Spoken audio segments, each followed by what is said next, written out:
I'm going to summarize Jerome Powell speaking to the US Senate in about 5 minutes. So I just saved you almost about 2 hours of a live stream, and I actually live streamed it with my Learn Plan Profit group. I trade live with them every morning. If you want to learn a little bit more about it, again, if you are just getting into the stock market, if you're an absolute beginner and you think that it would be useful to watch me trade live, I encourage you, take 1 minute, click that second link down below, learn a little bit more about our group, what we offer, and see if it's a good fit for you. With that being said, you really didn't miss much. And I think this is why the market is reacting in the way that it did. It's because Jerome Powell, which is the head of the Federal Reserve, did not say anything new in front of the US Senate. If anything, it was almost laughable.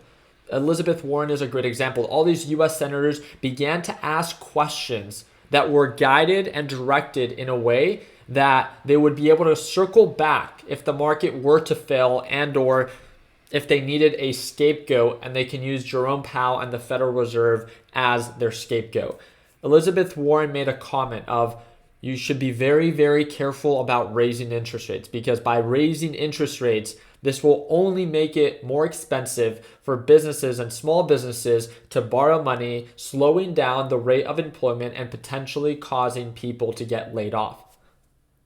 Well, duh, right? That's the whole point. That's the only tool that the Federal Reserve has to moderate inflation is to increase or decrease the interest rate.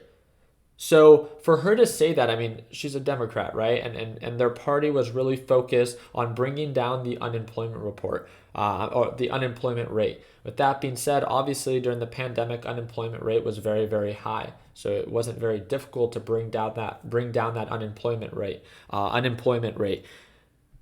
And the way that she just would position her questions was so frustrating, because you can see that Jerome Powell, the type of questions that she would ask were like, well, you're saying that raising interest rates isn't going to really influence or bring down the price of oil, so why raise it if oil has the biggest weight? Well, is it just because I can't do anything about bringing down the price of oil that I shouldn't do anything? No. At the end of the day, the Federal Reserve and Jerome Powell still have a job to do, and their job is to fight back inflation. And the only way that they can do that is by raising interest rates. So I just found it to be so twisted in the way that she positioned that, because it wouldn't be in her party's best interest to raise interest rates to make it more expensive and for people to begin to lose their job, because that's been the only thing that they've been able to hold strong onto, that they've created supposedly more jobs.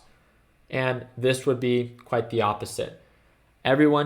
Every senator just continued to, some senators were so old that I don't even know if they understood the questions that they were asking. There was another senator that wanted Jerome Powell to agree with his opinion that oil companies are solely at fault for the current inflation that we're experiencing. And he openly said he is not there to give his opinion, but he knows that even before Russia attacked Ukraine, that inflation was still high, that Russia attacking Ukraine isn't the only reason. Of course, it did act as a further negative catalyst, but it's not the only reason that we're experiencing what we're experiencing today.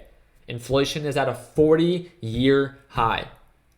This is something that they need to make sure that with the tools that they have available, that they focus on their job. Just like he said from the very beginning, he would rather take on inflation or interest rates head on, meaning being aggressive with it, than waiting a couple of weeks and then seeing if they then need to increase it a little bit more. Why not just approach it more aggressive in the beginning like they've been doing, and then later on make those, more seasonable adjustments? And I think that makes perfect sense. At the end of the day, he is not there to give his opinion about what he thinks about how oil companies should be running their business. That's not his job, nor his job role. So it was just so mind-boggling to me that these senators would waste so much time asking these very guided questions for their own personal best interests. And that's what I took. That's what I took out of today's meeting. It was a complete waste of time. All they tried to do were ask questions in a way that would be in their best interest, and this went on for about 2 hours.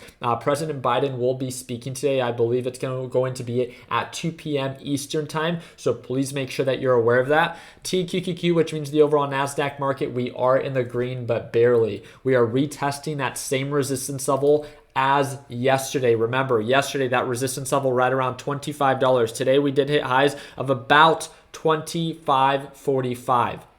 But that solid resistance level at $25, I'm not saying that we're going to get rejected. I'm just saying that, hey, for the past 5 months, we've been bearish. I want all these stocks to recover. I'm heavily invested in some of my long-term positions. I want the market to recover, but I need to look out for the beginner investor and the beginner trader, and that's you.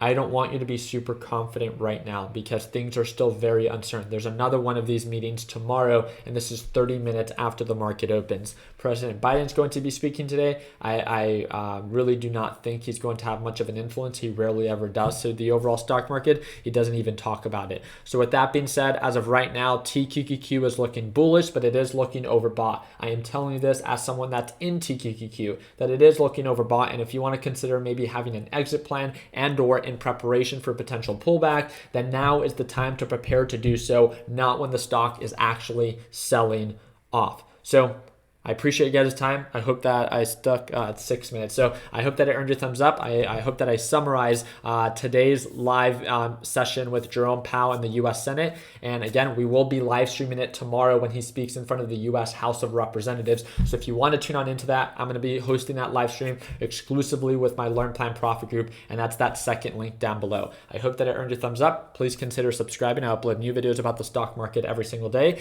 And like always, let's make sure that we end the year on a green note. Take it easy, team.